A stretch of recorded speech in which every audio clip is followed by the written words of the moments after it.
Hi all, welcome to X and Y learning. അപ്പോൾ നമ്മൾ IISc Bangalore summer ഇന്റേൺഷിപ്പിന് വേണ്ടിയിട്ട് class 9 മുതൽ ക്ലാസ് 12 വരെയുള്ള സ്റ്റുഡൻസിനും അതുപോലെ തന്നെ അവരുടെ ടീച്ചേഴ്സിനും വേണ്ടി സമ്മർ ഇന്റേൺഷിപ്പ് നടത്തുന്ന കാര്യം, അതിൻ്റെ ഡേറ്റ്, അപ്ലിക്കേഷനൊക്കെ വിളിച്ച കാര്യം നിങ്ങൾ അറിഞ്ഞിട്ടുണ്ടാവും. അതിൻ്റെ ഡേറ്റ്സോ കാര്യങ്ങളൊക്കെ അറിയിച്ചിട്ടുള്ള വീഡിയോ ഓൾറെഡി നമ്മുടെ ചാനലിൽ വന്നിട്ടുണ്ട്. നിങ്ങൾ എന്ത് ചെയ്യുക, അതൊന്ന് ചെക്കൗട്ട് ചെയ്യുക. അതുപോലെ തന്നെ അവിടെ നമ്മുടെ ഏറ്റവും ഇമ്പോർട്ടൻ്റ് ആയിട്ട്, നമ്മൾ സ്റ്റുഡൻസ് ആണെങ്കിൽ ഏറ്റവും ഇമ്പോർട്ടൻ്റ് ആയിട്ട് അവിടെ നമ്മൾ സെലക്ട് ചെയ്യാൻ നമുക്ക് ഏറ്റവും വലിയൊരു ക്രൈറ്റീരിയ എന്ന് പറയുന്നത് നമ്മൾ CV നമ്മൾ എന്ത് ചെയ്യുക, അല്ലെങ്കിൽ നമ്മൾ കരിക്കുലം വിറ്റേ നമ്മൾ എന്ത് ചെയ്യണം, അവർക്ക് ഷെയർ ചെയ്ത് കൊടുക്കേണ്ടതുണ്ട്. അപ്പം അത് CV നമ്മൾ സെറ്റ് ചെയ്യുന്ന സമയത്ത്, അല്ലെങ്കിൽ നമ്മൾ CV ഉണ്ടാക്കുന്ന സമയത്ത്, പ്രിപ്പയർ ചെയ്യുന്ന സമയത്ത് നമ്മൾ കുറച്ച് കാര്യങ്ങൾ എന്ത് ചെയ്യണം, നമ്മൾ ചെക്ക് ചെയ്യേണ്ടതുണ്ട്. അപ്പോൾ എന്തൊക്കെ കാര്യങ്ങളാണ് നമ്മൾ ചെക്ക് ചെയ്യേണ്ടത് എന്നുള്ളത് നമ്മൾ എന്ത് ചെയ്യാം, ജസ്റ്റ് ഒന്ന് നമുക്കൊന്ന് ഓടിച്ചൊന്ന് നോക്കി നോക്കാം എന്തൊക്കെ കാര്യങ്ങളാണ്. അതിന് ജസ്റ്റ് ഒരു മോഡൽ CV എങ്ങനെയാണ് ഉണ്ടാവേണ്ടത് അതും കൂടി എന്ത് ചെയ്യാം, ജസ്റ്റ് ഒന്ന് പറഞ്ഞു തരാം. ഓക്കെ, സോ നമുക്ക് എങ്ങനെയാണ് അതിൻ്റെ മോഡൽ ചെയ്യുന്നതിന് മുമ്പ് ജസ്റ്റ് എന്താണ് നമുക്ക് ഈ ഒരു സമ്മർ ഇന്റേൺഷിപ്പ് എന്നുള്ളത് നമുക്ക് നോക്കാം. സോ സയൻസ് ബാക്ക്ഗ്രൗണ്ടിൽ നിങ്ങൾ അത്രയും പാഷനേറ്റ് ആണെങ്കിൽ നിങ്ങൾക്ക് ഏറ്റവും കിട്ടുന്ന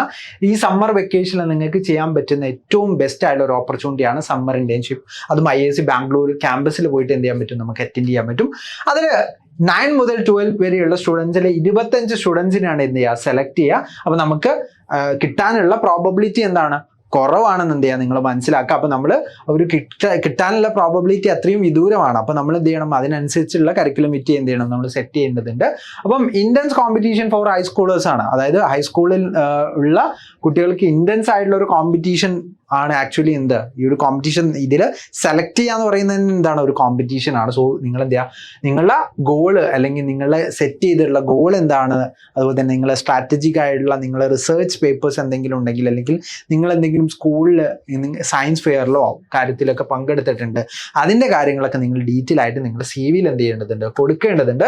സോ അതിൽ ഏറ്റവും അല്ലെങ്കിൽ ഒരു കോർ പില്ലറായിട്ട് നമ്മൾ ഹൈസ്കൂൾ CVയിൽ നമ്മൾ ഇൻക്ലൂഡ് ചെയ്യേണ്ട കാര്യങ്ങൾ എന്ന് പറയുന്നത് നമ്മൾ ഈഗർനെസ് ടു ലേൺ ആണ്. അതായത് നമ്മൾ ഷോക്കേസ് ചെയ്യണം, നമ്മൾ എന്തൊക്കെയാണ് നമ്മുടെ അച്ചീവ്മെന്റ്സ് ഉള്ളത്, ആ കാര്യങ്ങളൊക്കെ നമ്മൾ എന്ത് ചെയ്യണം, കറക്റ്റായിട്ട് നമുക്ക് ഷോക്കേസ് ചെയ്യാൻ പറ്റണം. അത് നമ്മുടെ സയന്റിഫിക് ഫീൽഡ്സ് ആയിട്ടുള്ള ഫിസിക്സ്, ബയോളജി, റോബോട്ടിക്സ്, കെമിസ്ട്രി, ഇങ്ങനത്തെ ഇത്തരത്തിലുള്ള ഒരു പാർട്ടിൽ നമ്മളെ രീതിയിൽ നമ്മൾ എന്തൊക്കെ കാര്യങ്ങൾ ചെയ്തിട്ടുണ്ട് അത് നമ്മൾ കറക്റ്റായിട്ട് എന്ത് ചെയ്യണം, നമ്മൾ ഈ ഒരു ഇന്റേൺഷിപ്പിൽ നമ്മൾ അപ്ലൈ ചെയ്യണം, CVയിൽ നമ്മൾ ഉൾപ്പെടുത്തണം.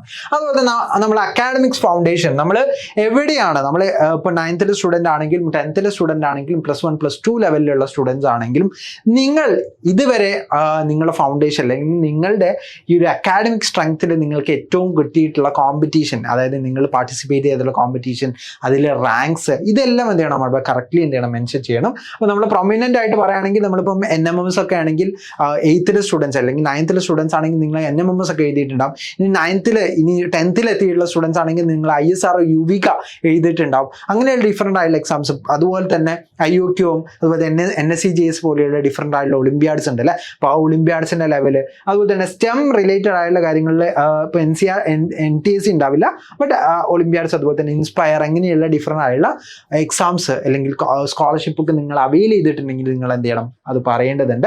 അതൊന്നും നിങ്ങളുടെ ബേസിക് ആയിട്ടുള്ള സ്കില്ലുകൾ നിങ്ങൾ എന്ത് ചെയ്യണം, സ്കൂൾ ലാബിൽ ചെയ്തിട്ടുള്ള എന്തെങ്കിലും എക്സ്പെരിമെൻറ്റ്സ് ഉണ്ടെങ്കിൽ അത് നിങ്ങൾക്ക് പറയാം. അതുപോലെ തന്നെ നിങ്ങൾ അല്ലെങ്കിൽ റോബോട്ടിക്സിലാണ് നിങ്ങൾ ഇൻട്രസ്റ്റഡ് ഉണ്ടെങ്കിൽ അതിൽ കോഡിംഗ് ലാംഗ്വേജസ് നിങ്ങൾക്ക് ഏതൊക്കെയാണ്, പൈത്തൺ അറിയോ, ജാവ അറിയോ, ഏതാണ് നിങ്ങൾക്ക് അറിയുന്നത് എന്നുള്ളത് നിങ്ങൾ കറക്റ്റായിട്ട് പറയണം. അതുപോലെ തന്നെ DIY, അതായത് ഡു ഇറ്റ് യുവർ സെൽഫ്, നിങ്ങൾ ഇലക്ട്രോണിക്സിൽ എന്തെങ്കിലും ചെയ്തിട്ടുണ്ടെങ്കിൽ അത് നിങ്ങൾക്ക് പറയാം. അതുപോലെ തന്നെ നിങ്ങൾ independently or through school science ഫെയർസോ അല്ലെങ്കിൽ ക്ലബ്സിലൂടെ, അല്ലെങ്കിൽ സയൻസിൻ്റെ ക്ലബ്സിലൊക്കെ നിങ്ങൾ ചെയ്തിട്ടുള്ള എന്തെങ്കിലും കാര്യങ്ങളൊക്കെ ഉണ്ടെങ്കിൽ നിങ്ങൾ അച്ചീവ്മെൻറ്റ്സ് ഒക്കെ കറക്റ്റ്ലി എന്ത് ചെയ്യണം, നിങ്ങൾക്ക് ഷോക്കേസ് ചെയ്യാൻ പറ്റണം. അത് നല്ല രീതിയിൽ എന്ത് ചെയ്യണം, അവർക്ക് CVയിൽ പ്രസൻറ്റ് ചെയ്തു കൊടുക്കാനും പറ്റണം.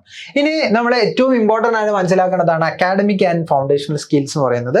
സോ ഹൈലി സ്ട്രോങ് ആയിട്ടുള്ള ഒരു അക്കാഡമിക്സിലുള്ള ഒരാൾക്കായിരിക്കും ഈ ഒരു ക്യാമ്പിൽ അറ്റൻഡ് ചെയ്യാൻ പറ്റുക. അപ്പോൾ നമ്മൾ ഒരു സ്ട്രോങ് അക്കാഡമിക് സ്കിൽ എവിടെയാണെന്നുള്ളത് നമ്മൾ എന്ത് ചെയ്യണം, ഹൈലൈറ്റ് ചെയ്യാൻ പറ്റണം. അതുപോലെ തന്നെ സ്കൂൾ ലാബിൽ നമ്മൾ നടത്തിയിട്ടുള്ള എന്തെങ്കിലും എക്സ്പെരിമെൻറ്റ്സ് ഉണ്ടെങ്കിൽ അത് നമ്മൾ ഹൈലൈറ്റ് ചെയ്യണം. അതുപോലെ തന്നെ ടെക് ഓർ കോഡിങ്, നമ്മൾ ഓൾറെഡി പറഞ്ഞു, ടെക് ഓർ കോഡിങ്ങിലുള്ള നമ്മുടെ പ്രൊഫിഷ്യൻസി എന്ത് ചെയ്യണം, നമ്മൾ കറക്റ്റായിട്ട്, അതായത് പൈത്തൺ ആവാം, C++ ആവാം, അല്ലെങ്കിൽ ജാവ ആവാം, ഇതൊക്കെ നമ്മൾ ചെയ്തിട്ടുണ്ടെങ്കിൽ നമ്മൾ റോബോട്ടിക്സ് മേഖലയിലാണെങ്കിൽ നമ്മൾ ഒരു ഇതിലാണ് നമുക്ക് ആ ഒരു സമ്മർ ഇന്റേൺഷിപ്പ് ആവശ്യമുള്ളതെന്നുണ്ടെങ്കിൽ ആ ഒരു ഡിപ്പാർട്ട്മെന്റ് കാര്യങ്ങളൊക്കെ എന്ത് ചെയ്യണം, നമ്മൾ കറക്റ്റായിട്ട് കൊടുക്കണം. അതുപോലെ തന്നെ നമ്മൾ ആർഡിനോ ബോർഡിലൊക്കെ ചെയ്തിട്ടുള്ള എന്തെങ്കിലും എക്സ്പെരിമെന്റ്സോ കാര്യങ്ങളൊക്കെ ഉണ്ടെങ്കിൽ അത് നമുക്ക് എന്ത് ചെയ്യാൻ പറ്റും, ഇതിൽ ഇൻക്ലൂഡ് ചെയ്യാൻ പറ്റും. ആ കാര്യങ്ങളൊക്കെ എന്ത് ചെയ്യണം, നമ്മൾ കറക്റ്റായിട്ട് എന്ത് ചെയ്യണം, നമ്മൾ അവിടെ കൊടുക്കേണ്ടതുണ്ട്. ഇനി ബിയോണ്ട് ദ സിലബസ്, നമ്മൾ സിലബസിൽ അല്ലാത്ത കുറേ കാര്യങ്ങൾ നമ്മൾ സ്കൂളിൽ ചെയ്തിട്ടുണ്ടാവും. സയൻസ് ഫേസിൽ പങ്കെടുത്തിട്ടുണ്ടാവും. അതുപോലെ ഡിഫറെൻ്റ് ആയിട്ടുള്ള ഫേസുകളൊക്കെ കോമ്പറ്റീഷനിലൊക്കെ പോയിട്ടുണ്ടാവും. ഡിഫറെൻ്റ് ആയിട്ടുള്ള സയൻസ് ക്യൂസുകൾ പങ്കെടുത്തിട്ടുണ്ടാവും. ഡിഫറെൻ്റ് ആയിട്ടുള്ള ഒളിമ്പ്യാഡ്സിൽ പങ്കെടുത്തിട്ടുണ്ടാവും. അത് കറക്റ്റ്ലി എന്താണ് നമ്മൾ മെൻഷൻ ചെയ്യണം. അത് നമ്മൾ നോക്കുകയാണെങ്കിൽ അത് നമുക്ക് ഏതാണെങ്കിലും, നമ്മളിപ്പോൾ ഇൻസ്പയർ ആണെങ്കിലും അങ്ങനെയുള്ള ഡിഫറെൻ്റ് ആയിട്ടുള്ള കാര്യങ്ങളൊക്കെ നമുക്ക് കിട്ടിയിട്ടുണ്ടെങ്കിൽ അതെന്താണ് നമ്മൾ കറക്റ്റ്ലി എന്ത് ചെയ്യണം, അവിടെ ഷോക്കേസ് ചെയ്യാൻ പറ്റണം. അതുപോലെ തന്നെ സയന്റിഫിക് എൻഗേജ്മെന്റ്, നമ്മൾ എവിടെയാണ് സയൻസ് ക്ലബ്സിൽ ഉണ്ടെങ്കിൽ അത് നമ്മൾ കൊടുക്കണം. മാത്ത് ക്ലബ്ബിൽ അല്ലെങ്കിൽ മാത്ത് സർക്കിൾസിൽ ഉണ്ടെങ്കിൽ നമ്മൾ അങ്ങനെ കൊടുക്കണം. കോഡിംഗ് ഹാക്കത്തോൺസിൽ പങ്കെടുത്തിട്ടുണ്ടെങ്കിൽ അത് കൊടുക്കണം. റോബോട്ടിക്സ് ടീമിൽ, നമ്മൾ സ്കൂളിലെ റോബോട്ടിക്സ് ടീമോ അല്ലെങ്കിൽ റോബോട്ടിക്സ് ക്ലബ്ബൊക്കെ ഉണ്ടെങ്കിൽ അതിലുണ്ടെങ്കിൽ നമ്മൾ കൊടുക്കണം. അതുപോലെ തന്നെ നമ്മൾ സയൻസ് മാഗസിൻസ് നമ്മൾ വായിക്കുന്നുണ്ടെങ്കിൽ, അല്ലെങ്കിൽ നമ്മൾ ഒരു പബ്ലിക് സയൻസ് ലെക്ചേഴ്സ് നമ്മൾ അറ്റൻഡ് ചെയ്യുന്നുണ്ടെങ്കിൽ, അതുപോലെ തന്നെ നമ്മൾ സയൻസ് മാഗസിൻസിൽ നമ്മൾക്ക് വന്നിട്ടുള്ള ഏതെങ്കിലും ജേർണൽസ് ഉണ്ടെങ്കിൽ അതൊക്കെ നമ്മൾ എന്ത് ചെയ്യണം, കറക്റ്റ്ലി അവിടെ മെൻഷൻ ചെയ്യണം. This highlights a genuine passion for STEM outside school hours. School ഹവേഴ്സിന് പുറത്ത് നിങ്ങൾ ചെയ്തിട്ടുണ്ടെന്ന് നിങ്ങൾക്ക് ജെനുവിൻലി നിങ്ങൾക്ക് ഹൈലൈറ്റ് ചെയ്യാൻ പറ്റുന്ന കുറച്ച് കാര്യങ്ങളാണ് ഞാൻ പറഞ്ഞിട്ടുള്ള കാര്യങ്ങൾ. അപ്പോൾ നമ്മൾ കറക്റ്റ്ലി അത് എന്ത് ചെയ്യണം, നമ്മൾ കൊടുക്കേണ്ടതുണ്ട്. ഈ കാര്യങ്ങളെല്ലാം നമ്മൾ കൊടുക്കേണ്ടത്.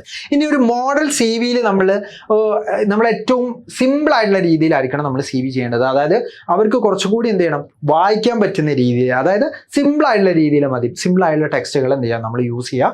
അപ്പോൾ സിമ്പിൾ ആയിട്ടുള്ള ടെക്സ്റ്റുകൾ തന്നെ നമ്മൾ ഫോൺ സൈസ് ഒരു അറൗണ്ട് ഒരു 12 അല്ലെങ്കിൽ 11, 12, 13 ഈ റേഞ്ചിൽ തന്നെ നിൽക്കുക. ഒരുപാട് വലിയ ഫോൺ സൈസിൽ എന്തായിരുന്നു വെക്കരുത്.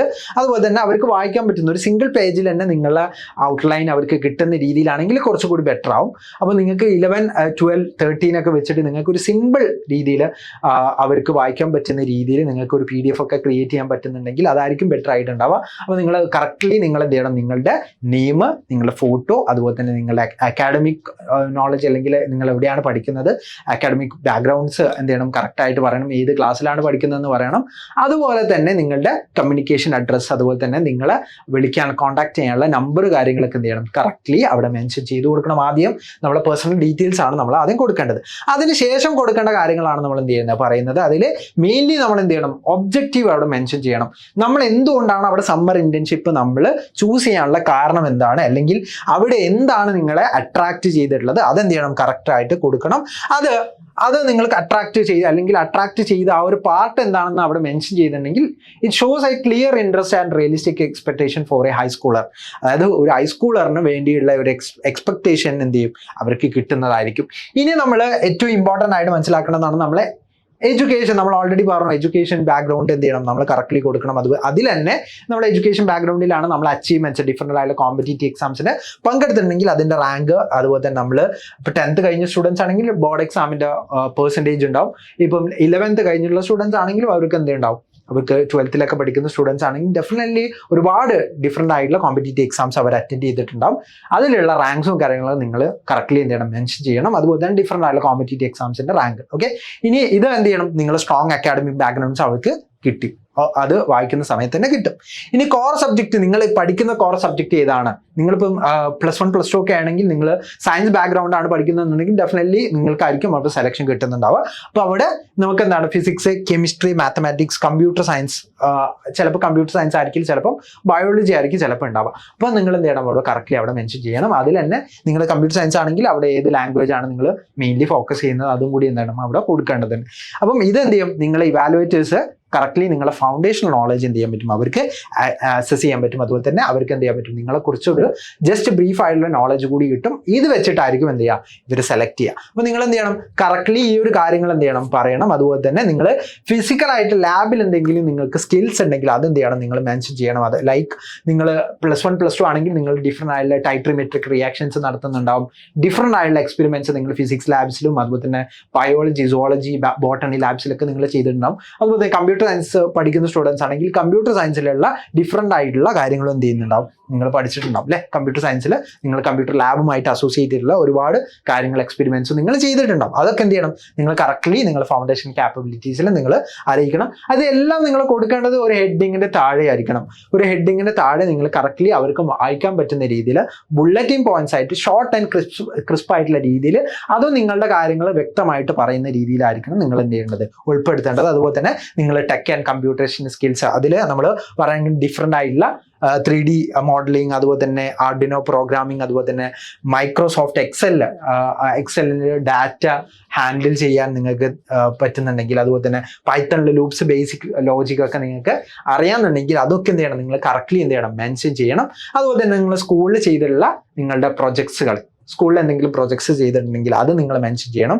ഡിഫറെൻ്റ് ആയിട്ടുള്ള എക്സിബിഷനിൽ പങ്കെടുത്തിട്ടുണ്ടെങ്കിൽ അത് നിങ്ങൾ മെൻഷൻ ചെയ്യണം. അതുപോലെ തന്നെ നിങ്ങൾ ഡു ഇറ്റ് യുവർ സെൽഫ് ആയിട്ടുള്ള പ്രൊജക്റ്റുകൾ അതുണ്ടെങ്കിൽ അത് മെൻഷൻ ചെയ്യണം. അതുപോലെ തന്നെ എക്സ്ട്രാ കരിക്കുലർ, നിങ്ങൾ സ്കൂൾ അല്ലാതെ തന്നെ നിങ്ങൾ കരിക്കുലത്തിന് പുറത്ത് നിങ്ങൾ ചെയ്തിട്ടുള്ള കാര്യങ്ങൾ നിങ്ങൾ എന്ത് ചെയ്യണം, കറക്റ്റ് ആയിട്ട് പറയണം. അതുപോലെ തന്നെ നിങ്ങളുടെ ആ ഒരു റോൾ, അവിടെയുള്ള റോളുകൾ എന്തൊക്കെയാണ്, നിങ്ങൾ സയൻസ് ക്ലബ്ബ് ആണെങ്കിലും റോബോട്ടിക്സ് ക്ലബ്ബ് ആണെങ്കിലും മാത്സ് ക്ലബ്ബ് ആണെങ്കിലും ഇതിലൊക്കെ നിങ്ങളുടെ റോളുകൾ എന്ത് ചെയ്യണം, അവിടെ കറക്റ്റ്ലി എന്ത് ചെയ്യണം, മെൻഷൻ ചെയ്യണം. അതുപോലെ തന്നെ അക്കാഡമിക് റെഫറൻസ്, അതായത് നിങ്ങൾ ഏത് ബാക്ക്ഗ്രൗണ്ടിൽ നിന്നാണ് വരുന്നത് എന്നുള്ളത് നിങ്ങൾ കറക്റ്റ് ആയിട്ടുള്ള ഒരു ഡെഡിക്കേറ്റഡ് അല്ലെങ്കിൽ include the name and contact of info of your school head of science or dedicated stem teacher, നിങ്ങളുടെ സ്റ്റെം ടീച്ചർ അല്ലെങ്കിൽ നിങ്ങളുടെ സയൻസ് പഠിപ്പിക്കുന്ന ഏതെങ്കിലും ഒരു ടീച്ചറോ അല്ലെങ്കിൽ നിങ്ങളുടെ ഹെഡ് ഓഫ് ദ സ്കൂൾ അല്ലെങ്കിൽ ഹെഡ് ഓഫ് ദി ഇൻസ്റ്റിറ്റ്യൂഷൻ്റെ നമ്പർ കൂടി, കോൺടാക്ട് നമ്പർ കൂടി എന്ത് ചെയ്യണം, നിങ്ങൾ പ്രൊവൈഡ് ചെയ്യണം. കാരണം എന്താണ്, അവർക്ക് നിങ്ങളെ കുറിച്ച് ഡീറ്റെയിൽ ആയിട്ടുള്ള കാര്യങ്ങൾ അറിയാൻ വേണ്ടിയിട്ടായിരിക്കും മേ ബി ഈ ഒരു കാര്യങ്ങളൊക്കെ ചോദിക്കുന്നുണ്ടാവും. അപ്പോൾ ഈ കാര്യങ്ങളൊക്കെ നിങ്ങൾ എന്ത് ചെയ്യണം, ഇൻക്ലൂഡ് ചെയ്യാൻ ശ്രമിക്കണം. ഒരു മോഡൽ സിവിയിൽ നിങ്ങൾ പ്രൊജക്ട് റെഫറൻസ് ഒക്കെ എന്ത് ചെയ്യണം, കറക്റ്റ്ലി കൊടുക്കണം. ഇനി ഫൈനലായിട്ട് നിങ്ങളോട് ഒരു കാര്യം പറയുകയാണ്, ഈ ചെക്ക് ലിസ്റ്റുകൾ നിങ്ങൾ CV ചെയ്യുന്ന സമയത്ത് നിങ്ങൾ കാര്യമായിട്ട് നോക്കണം. ഒബ്ജക്റ്റീവ് റിയലിസ്റ്റിക് ആണോ, നിങ്ങളുടെ ഒബ്ജക്റ്റീവ് എന്താണ്, അവിടെ ഒരു ഡിഫറെൻ്റ് ആയിട്ടുള്ള ഡിപ്പാർട്ട്മെന്റ്സ് ഉണ്ട്. സോ ഡിഫറെൻ്റ് ആയിട്ടുള്ള ഡിപ്പാർട്ട്മെന്റ്സിൽ എന്തൊക്കെ കാര്യങ്ങളാണ് നടക്കുന്നതെന്നൊക്കെ നിങ്ങൾക്ക് ഓൾറെഡി എന്ത് ചെയ്തിട്ടുണ്ടാവും, നിങ്ങൾ ആ അപ്ലിക്കേഷൻ വിളിച്ചിട്ടുള്ള ആ ഒരു സർക്കുലറിൽ നിങ്ങൾക്ക് പല കാര്യങ്ങളും എന്ത് ചെയ്യാൻ പറ്റും, കാണാൻ പറ്റും. അത് നിങ്ങൾ എന്ത് ചെയ്യണം, നിങ്ങളെ അട്രാക്ട് ചെയ്ത കാര്യം എന്താണ്, നിങ്ങൾ സമ്മർ ഇന്റേൺഷിപ്പ് എടുക്കുന്നത് അവിടെ എന്തുകൊണ്ടാണെന്നുള്ളത് കറക്റ്റ്ലി എന്ത് ചെയ്യണം, നിങ്ങൾ റിയലിസ്റ്റിക്കലി അവിടെ അറിയിക്കണം. അതാണ് ഫസ്റ്റ് അല്ലെങ്കിൽ ചെക്ക് ലിസ്റ്റ് എന്ന് പറയുന്നത്. ഇനി നിങ്ങളുടെ ഫൗണ്ടേഷൻ ക്ലിയർ ആണോ അല്ലെങ്കിൽ നിങ്ങൾ സയൻസ് ബാക്ക്ഗ്രൗണ്ട് പ്രോപ്പർ ആണോ എന്നുള്ളത് ചെക്ക് ചെയ്യാനുള്ളതാണ് അടുത്ത ഓപ്ഷൻ. അപ്പോൾ നിങ്ങൾ കറക്റ്റ്ലി എന്ത് ചെയ്യണം, നിങ്ങൾ ബോർഡ് എക്സാംസ് കോഴ്സും അതുപോലെ തന്നെ നിങ്ങളുടെ ഡിഫറെൻ്റ് അല്ല കോമ്പറ്റേറ്റീവ് എക്സാംസിൻ്റെ ആ ഒരു മാർക്കൊക്കെ എന്ത് ചെയ്യണം, നിങ്ങൾ കൊടുക്കണം. അതുപോലെ തന്നെ നിങ്ങൾ ഈസ് യുവർ പാഷൻ എവിഡൻറ്റ്, നിങ്ങൾ ആ ഒരു റീജിയണിൽ അല്ലെങ്കിൽ ആ ഒരു പാർട്ടിൽ അല്ലെങ്കിൽ ആ ഒരു സബ്ജക്റ്റിൽ നിങ്ങളുടെ പാഷൻ ഒരു റിയലിസ്റ്റിക് ആയിട്ടുള്ള അല്ലെങ്കിൽ എവിഡൻ്റ് ആയിട്ടുള്ള കാര്യമാണെന്നുള്ളത് നിങ്ങൾ ഷോക്കേസ് ചെയ്യാൻ വേണ്ടിയിട്ട് നിങ്ങൾ എന്ത് ചെയ്യണം, നിങ്ങൾ എക്സ്ട്രാ കരിക്കുലർ പ്രൊജക്ട്സ് എന്ത് ചെയ്യണം, അവിടെ മെൻഷൻ ചെയ്യണം. അതുപോലെ തന്നെ ആർ യു റെഫറൻസ് അപ്ഡേറ്റ്, അതായത് നിങ്ങളുടെ school science or math teacher who knows your work ethic well, നിങ്ങളുടെ സയൻസ് ടീച്ചറിനും മാത്സ് ടീച്ചറിനും എന്താണ് നിങ്ങൾ ചെയ്തിട്ടുള്ള കാര്യങ്ങളൊക്കെ കൃത്യമായിട്ട് അറിയാം. അപ്പം അവരുടെ നമ്പർ കൊടുക്കുകയാണെങ്കിൽ അവരുമായിട്ട് കോൺടാക്ട് ചെയ്ത് കഴിഞ്ഞാൽ കൂടുതലായിട്ടുള്ള നിങ്ങളെ കുറിച്ചുള്ള ഡീറ്റെയിൽസ് എന്ത് ചെയ്യാൻ പറ്റും, ഇവർക്ക് അറിയാൻ പറ്റും. അപ്പം അതുപോലെ തന്നെ ഈ കാര്യങ്ങളാണ് നമ്മൾ പറഞ്ഞുള്ള ഈ ഫൈനൽ ചെക്ക് ലിസ്റ്റിൽ പറഞ്ഞുള്ള കാര്യങ്ങളാണ് നമ്മൾ മെയിൻലി എന്ത് ചെയ്യേണ്ടത്, ഫോക്കസ് ചെയ്യേണ്ടത്. അതുപോലെ തന്നെ നിങ്ങൾക്ക് എന്തെങ്കിലും ക്വസ്റ്റ്യൻസ്, അതായത് മോഡൽ CV ഉണ്ടാക്കുന്ന സമയത്ത് അല്ലെങ്കിൽ നിങ്ങളെ CV ഉണ്ടാക്കുന്ന സമയത്ത് നിങ്ങൾ എന്തെങ്കിലും ക്വസ്റ്റ്യൻസ് ഉണ്ടെങ്കിൽ നിങ്ങൾക്ക് ചോദിക്കാൻ പറ്റും. അതുപോലെ തന്നെ best of the luck for your IAC internship. Summer ഇന്റേൺഷിപ്പിൽ എല്ലാവരും ജോയിൻ ചെയ്യണം. അതുപോലെ തന്നെ എല്ലാവർക്കും കിട്ടില്ല, എന്നാലും നിങ്ങൾ മാക്സിമം നിങ്ങൾ വീഡിയോ കണ്ടുകൊണ്ടിരിക്കുന്ന എല്ലാവരും എന്ത് ചെയ്യണം, നിങ്ങൾ ഈഗർലി അതിന് വേണ്ടി വെയിറ്റ് ചെയ്തിരിക്കുകയാണ്. സോ നിങ്ങൾക്ക് എല്ലാവർക്കും കിട്ടട്ടെ എന്ന് ആശംസിക്കുന്നു. അതുപോലെ തന്നെ show curiosity, build foundation and stand out. നിങ്ങളായിട്ട് എന്ത് ചെയ്യാം, നിൽക്കുക. അതുപോലെ തന്നെ നിങ്ങളുടെ CV-യിൽ നിങ്ങളെ എല്ലാ കാര്യങ്ങളും നിങ്ങൾ ഹൈലൈറ്റ് ചെയ്യാൻ ശ്രമിക്കുക. നിങ്ങളുടെ എല്ലാ ബേസിക് ഡീറ്റെയിൽസും, നിങ്ങളെ കുറിച്ച് ഒരു ബ്രീഫായിട്ടുള്ള നോളജ് നമ്മളെ നമ്മുടെ CV ആരാണോ നോക്കുന്നത് അവർക്ക് അല്ലെങ്കിൽ അവർക്ക് മനസ്സിലാവുന്ന രീതിയിലായിരിക്കണം നമ്മൾ CV എന്ത് ചെയ്യേണ്ടത്, കരിക്കുലം എന്ത് ചെയ്യേണ്ടത്, നമ്മൾ അഡ്രസ്സ് ചെയ്യേണ്ടത് അല്ലെങ്കിൽ ഉണ്ടാക്കേണ്ടത്. അപ്പം നമ്മൾ കൃത്യമായിട്ട് എന്ത് ചെയ്യണം, അത് കറക്റ്റായിട്ട് എന്ത് ചെയ്യണം, നമ്മൾ ഫോളോ ചെയ്യണം. അതുപോലെ തന്നെ നിങ്ങൾക്ക് എന്തെങ്കിലും CV ഉണ്ടാക്കുന്നതിൽ എന്തെങ്കിലും ഡൗട്ട്സോ കാര്യങ്ങളോ ഉണ്ടെങ്കിൽ താഴെ നിങ്ങൾക്ക് കമൻറ്റ് ബോക്സിൽ ചോദിക്കാവുന്നതാണ്. അതുപോലെ തന്നെ IAC ഇന്റേൺഷിപ്പ് അപ്ലൈ ചെയ്യാനുള്ളത് എങ്ങനെയാണ് അപ്ലൈ ചെയ്യേണ്ടത് എന്നൊക്കെ ഉള്ളത് ഒരു വീഡിയോ നമ്മൾ ചെയ്തിട്ടുണ്ട്. അത് നിങ്ങൾക്ക് ഇൻഫോ ബട്ടണിൽ ക്ലിക്ക് ചെയ്ത് കഴിഞ്ഞാൽ എന്ത് പറ്റും, കാണാൻ പറ്റും. നമുക്ക് എന്ത് ചെയ്യാം, നെക്സ്റ്റ് വീഡിയോയിൽ IAC ഇന്റേൺഷിപ്പിൻ്റെ ബാക്കി കാര്യങ്ങളൊക്കെ ആയിട്ട് കാണാൻ പറ്റും. So thank you all and by.